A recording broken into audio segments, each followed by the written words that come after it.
आज जो टॉपिक हमने चुना है वो है conditional sentences.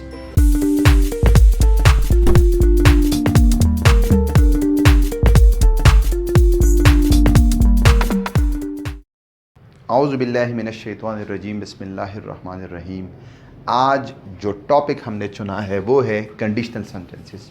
Conditional sentences 3 types के हैं। हम आज टाइप 1 पढ़ेंगे। कंडीशनल सेंटेंसेस वो सेंटेंसेस होते हैं जिसमें हम कहते हैं उर्दू में वो अगर इस तरह होता है तो इस तरह होगा। कंडीशनल टाइप 1 प्रेजेंट और फ्यूचर के बारे में बताता है, यानी इसका रिजल्ट अभी नहीं आया। अगर इस तरह होता है तो इस तरह होगा, यानी फ्यूचर के बारे में हम बताते हैं। पहले हम इसका स्ट्रक्चर डिस्कस करेंगे, इसके बाद मैं चंद सेंटेंसेस एग्जांपल दूंगा। स्ट्रक्चर इसका क्या होगा, यानी इसकी साख्त। नंबर 1, इसमें इफ का इस्तेमाल होगा। इफ के साथ हम प्रेजेंट टेंस इस्तेमाल करेंगे। इसके साथ प्रेजेंट टेंस। ये प्रेजेंट टेंस परफेक्ट नहीं हो सकता, प्रेजेंट इंडेफिनिट हो सकता है, या प्रेजेंट सिंपल जिस तरह इज एम आर है। Simple tense, present indefinite tense या इज एम आर वाले जुमले। इस क्लॉज को हम सबऑर्डिनेट क्लॉज बोलते हैं, जो हम डिटेल में नहीं जाना चाहते। इंशाल्लाह आगे चलकर हम इस पे बात करेंगे। और इसके बाद है, इफ के बाद है विल, शल, कैन, मे और इस तरह। यानी एक क्लॉज में, जो सबऑर्डिनेट क्लॉज है, उसमें हम बनाएंगे प्रेजेंट सेंटेंसेस, प्रेजेंट इंडेफिनिट या इज एम आर, और इसके साथ हम इस्तेमाल करेंगे will, shall, can, may, should वगैरह। और इस क्लॉज को हम बोलेंगे मेन क्लॉज। यानी ये साबित हुआ कि हर एक कंडीशनल सेंटेंस में 2 क्लॉजेस हैं। एक क्लॉज इफ क्लॉज है जिसको हम सबऑर्डिनेट क्लॉज बोलते हैं, एक है विल शल वाला जिसको हम मेन क्लॉज बोलते हैं। ठीक है, अब इसका स्ट्रक्चर है प्रेजेंट इंडेफिनिट या इज एम आर, और उधर हम विल एंड शल बनाएंगे। उर्दू में ये किस तरह होगा ये मैं आपको समझा देता हूं। इफ इट रेन्स, अगर बारिश होती है। इफ इट रेन्स, अगर बारिश होती है। आई शल स्टे एट होम, तो मैं घर पर ही कायम करूंगा। लुक, इफ इट रेन्स ये है प्रेजेंट इंडेफिनिट टेंस। ये डिपेंड करता है इस पे, इधर विल और शल आएगा।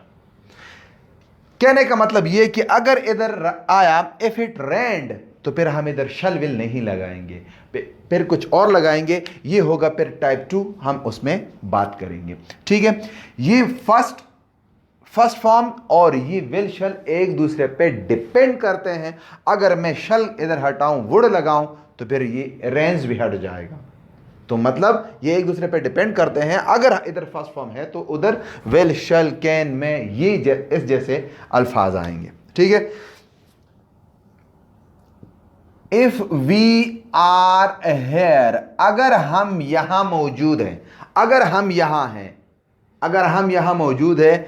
No one can hurt you, कोई भी आपको नुकसान नहीं पहुंचा सकता, कोई आपको हर्ट नहीं कर सकता। If we are here, is M R, ये भी प्रेजेंट इंडेफिनिट तो नहीं है, प्रेजेंट सिंपल है, मगर ये प्रेजेंट को शो करता है। और ये अगर इधर इज एम आर है तो ये कैन ये आएगा, यानी कुड नहीं आ सकता। इसमें रेंज है, फर्स्ट फॉर्म है, तो इधर शल विल आएगा, वुड नहीं आ सकता। इधर इज एम आर है तो इधर कुड नहीं आ सकता, माइट नहीं आ सकता, इधर कैन ही आएगा। ये दोनों एक दूसरे पे डिपेंड करते हैं। अच्छा, ये देख लीजिए, इफ इट रेन्स ये सबऑर्डिनेट क्लॉज है। I shall stay at home ये मेन क्लॉज है। इफ यू आर हेयर ये है subordinate clause. No one can hurt you ये बन गया मेन क्लॉज। जरूरी नहीं है कि इफ क्लॉज हम स्टार्ट में लगाए, इफ क्लॉज को हम बाद में और मेन क्लॉज पहले लगा सकते हैं। जैसे they will accept the offer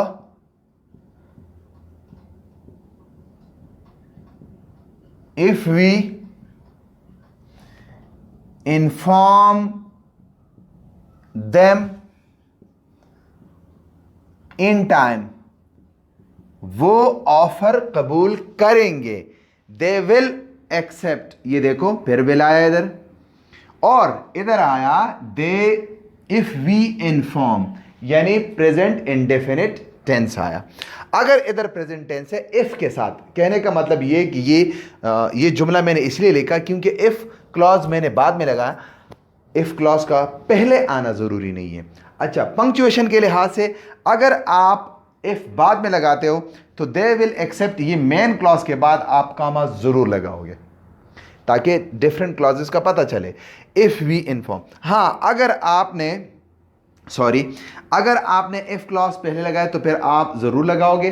अगर इफ क्लॉज बाद में है, जो सबऑर्डिनेट क्लॉज है, तो फिर कामा लगाना ऑप्शनली, ये एक पंक्चुएशन वाइज मैं आपको बता रहा हूं। ठीक है, मैं आपको उर्दू में इसका मतलब समझाऊं। इफ इट रेन्स, अगर बारिश होती है, I shall stay at home, तो मैं घर पर ही कयाम करूंगा। ठीक है, इफ वी आर हेयर, अगर हम यहां मौजूद हैं, no one can hurt you, कोई आपको हर्ट नहीं कर सकता।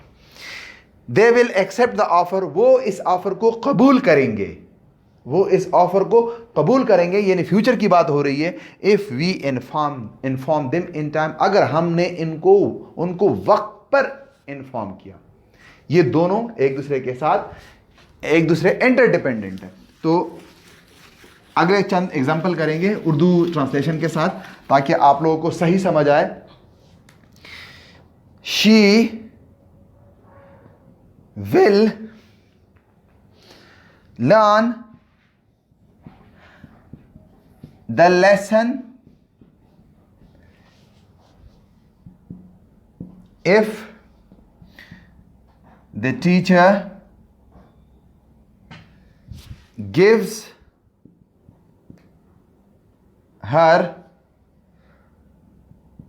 homework। फिर मैं आपको बताऊं, फिर इधर विल आया, लर्न के साथ इफ क्लॉज बाद में आया।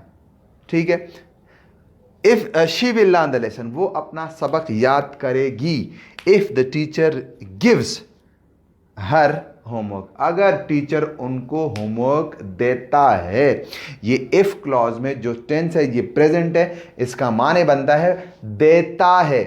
ठीक है, और she will learn the lesson, तो वो सबक याद करेगी। पैसिव वॉइस में इसमें आ सकते हैं, he will be selected if he is informed, he will be selected, उनको चुना जा सकता, उनका इंतखाब हो सकेगा या हो जाएगा if he is informed, अगर उनको आगाह कर दिया जाएगा। कहने का मतलब ये कि दोनों पैसिव वॉइस में भी आ सकते हैं। इधर इज आया, इज एम आर के साथ आप थर्ड फॉर्म बी लगा सकते हैं। ठीक है, if we teach well the chapters will be taught, will be taught, अगर हम सही पढ़ाते हैं तो चैप्टर्स खत्म हो जाएंगे या चैप्टर्स पढ़ा दिए जाएंगे। कहने का मतलब ये कि एक दफा फिर मैं आपको बताऊं, इधर will be आया है और साथ third form of the verb. मैंने आपको पहले बताया था कि हम shall will के साथ फर्स्ट फॉर्म लगाएंगे, मगर जब यही टेंस हम पैसिव वॉइस में चेंज करेंगे, यानी यही जुमला पैसिव वॉइस में हो, तब जाके हम ये थर्ड फॉर्म लगाएंगे। अब ये हरगिज़ मतलब नहीं है कि विल बी टॉट ही कोई और टेंस है, ये भी फ्यूचर इंडेफिनिट टेंस ही है, फ्यूचर टेंस ही है, मगर थर्ड फॉर्म हम इसलिए लगाए क्योंकि ये एक पैसिव वॉइस जुमला है। ठीक है, एक दो जुमले और करते हैं ट्रांसलेशन के साथ ताकि आप लोगों को सही समझ आ जाए, और अगर आपको कोई मसला हो तो आप कमेंट में ज़रूर पूछ सकते हैं। ठीक है, the team may win easily, यानी टीम आसानी से जीत सकती है, जो टीम है हमारी वो जीत सकती है। इफ इट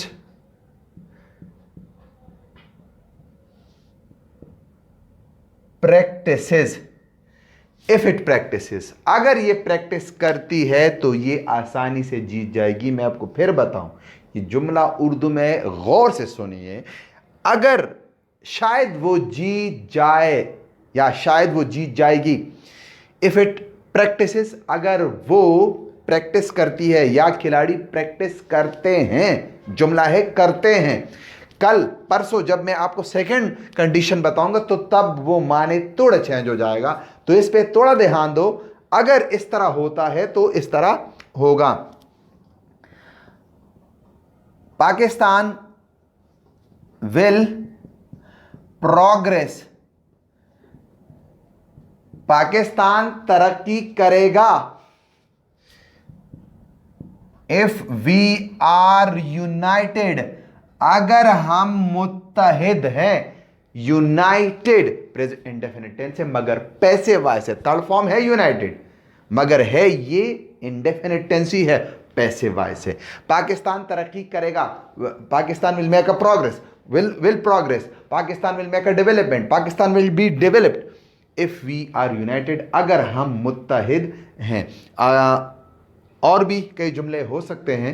अगर आप लोगों को ये वीडियो अच्छी लगी तो ज़रूर शेयर कीजिए कज़न के साथ, रिलेटिव्स के साथ। अगर आपको कोई क्वेश्चन है तो कमेंट में ज़रूर पूछिए। फेसबुक पे सेम नेम के साथ आप हमें फॉलो कर सकते हैं, इंस्टाग्राम पे भी फॉलो कर सकते हैं। सब्सक्राइब करना ना भूलिए। अल्लाह हाफिज़।